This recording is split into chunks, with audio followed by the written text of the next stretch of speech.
This week's video is about understanding property taxes and what is that? The assessed value in Connecticut.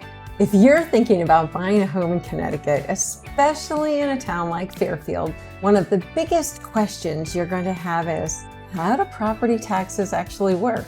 Let me explain it in a simple way, because honestly, this can get confusing really quickly.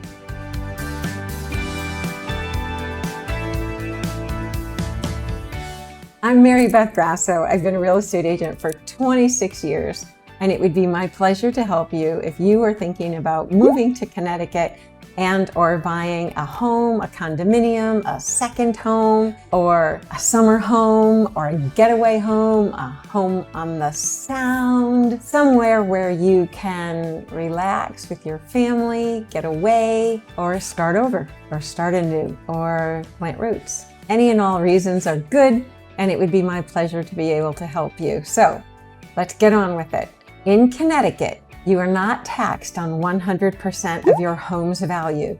You're taxed on only 70% of the home's value. That 70% number is called the assessed value.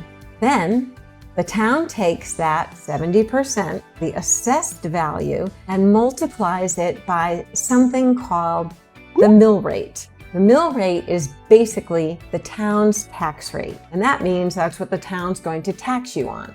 Property taxes come down to two things: the town your home is located in and the mill rate for that town. That's it. Let's make it even easier to understand. Every town has something called a grand list. Think of the grand list like the total value of all of the taxable property in that town combined together. So you have homes, you have businesses, commercial buildings, everything under the sun. The town uses that grand list to help create its budget. Now that town budget pays for things like schools, teachers, police, fire departments, road work, parks, town services, lifeguards at the beach, etc. So when people ask, where do my taxes go?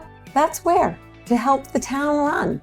I wish it was that simple. Here's where things can get interesting. If property values in a town go up a lot, the grand list gets larger because homes are worth more. So your property values are going up, you're being taxed a little bit more. Sometimes that can help keep the mill rate lower because the town is collecting taxes from higher property values, but if the property values or the business activity drops a little bit, the town might need to raise that mill rate to make up the difference. You really have like a fluid area in all of this economy because you have commercial properties that are doing their own thing, residential properties doing their own thing. A good example would be years ago when General Electric, which was headquartered here in Fairfield, moved its headquarters out of Fairfield, and that meant losing a major taxpayer. A major taxpayer can affect a town's budget. I mean, that went from a private company and then Sacred Heart bought that property.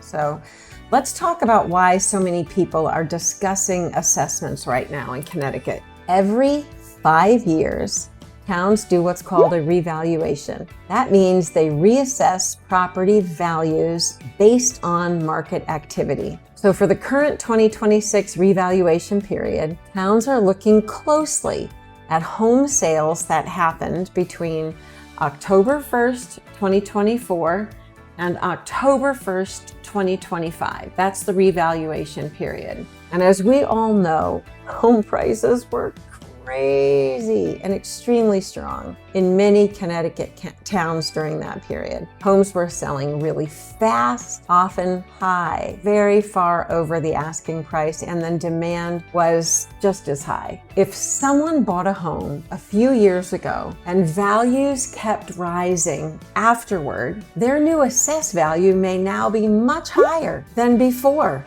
So say if you bought your property in October of 2023 and then the values went crazy, not even crazy, they just continued to increase at a higher rate. It doesn't necessarily mean that the town thinks your home would sell for exactly that number today. It's more of a benchmark based on comparable sales and market activity during that specific time period, the revaluation period that they used, which was October 1st, 2024 to October 1st, 2025. And because of that, many homeowners across Connecticut are appealing their assessments right now. Can you blame them? Once those appeals are completed, towns finalize the grand list. Remember that overarching budget for the town. They set their budgets and then they establish the new mill rate. Now here's an important thing that buyers should understand. An appraised value and an assessed value are not the same thing. The appraised value is the town's estimate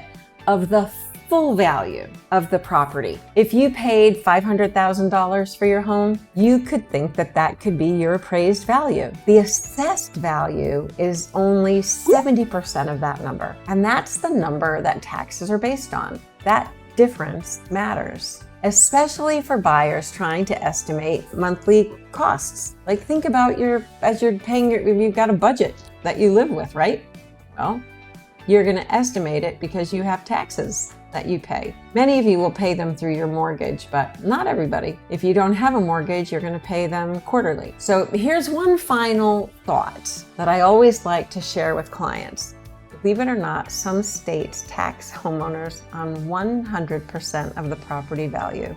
They do that in Vermont. Connecticut taxes homeowners on only 70% of the value. So while taxes here can feel high, it's really important to understand exactly how the system works and what you're actually being taxed on. The more you understand it, the easier it becomes to make smart buying decisions. And again, honestly, once someone explains it in plain English, it starts making a whole lot more sense. So I hope this helped you a little bit. I hope now you know assessment, 70% of the value, and that's what you're being taxed on. Appraisal, full market value, according to the town. Appraised value is not necessarily street value. As a real estate agent, I can tell you that. Usually the street value is higher. Either way, I think now hopefully you'll feel even smarter, and when you think about the assessed value, you'll be thinking, oh no, that's only 70% of the value. But it depends on your state, so all states can be a little bit different. So anyhow, I hope this helped you a little bit. And when you're thinking about your taxes, you'll at least feel pretty smart about it. Talk to you next week.